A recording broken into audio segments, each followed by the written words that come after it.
जरूर। यहाँ एक खूबसूरत इस्लामी कहानी है जिसमें एक बच्चा उर्दू सीख रहा है और इस दौरान उसे दीन ए इस्लाम की अहम तालीम भी मिलती है। शीर्षक: जैद का सफर, ए जबान ओ ईमान।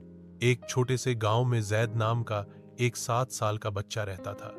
जैद बहुत ही शरारती मगर ज़हीन बच्चा था। उसके अब्बू अरबी के आलिम थे और अम्मी उर्दू की उस्तानी।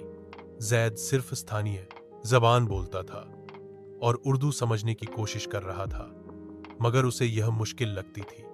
एक दिन जैद के अब्बू ने कहा, बेटा जैद, अगर तुम उर्दू सीख लोगे तो तुम कुरान और हदीस को बेहतर समझ सकोगे और हमारे प्यारे नबी सल्लल्लाहु अलैहि वसल्लम की बातें भी दिल से महसूस करोगे।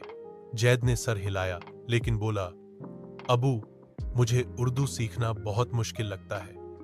अबू मुस्कुराए और कहा, तो आओ, मैं तुम्हें एक कहानी सुनाता हूं उर्दू में और तुम हर दिन एक नया शब्द सीखोगे। पहली कहानी थी हजरत इब्राहिम अलैहिस्सलाम की, जिन्होंने अपने वालिद को शिर्क से रोका और अल्लाह की इबादत की दावत दी। जैद ने दिलचस्पी से सुनी और एक नया लफ्ज़ सीखा, ईमान। अबू ने समझाया, ईमान का मतलब है अल्लाह पर पूरा भरोसा। अगले दिन जैद ने अम्मी से उर्दू लिखना सीखा और उसने ईमान लिखा। यूं हर दिन वो एक इस्लामी कहानी सुनता, उर्दू का एक नया लफ्ज़ सीखता और उसका ईमान भी मजबूत होता गया। कुछ महीनों बाद जैद न केवल उर्दू बोलने लगा बल्कि स्कूल में इस्लामी जानकारी के मुकाबले में अव्वल भी आया। जब उस्ताद ने पूछा, जैद, तुम्हें सबसे ज्यादा किस कहानी ने प्रभावित किया?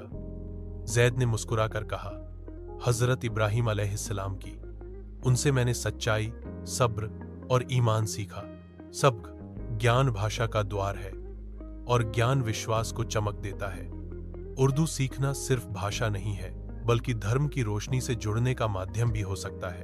अगर आप चाहें तो मैं इस कहानी के लिए चित्रमय पोस्टर, यूट्यूब स्क्रिप्ट या ऑडियो संस्करण भी बना सकता हूं।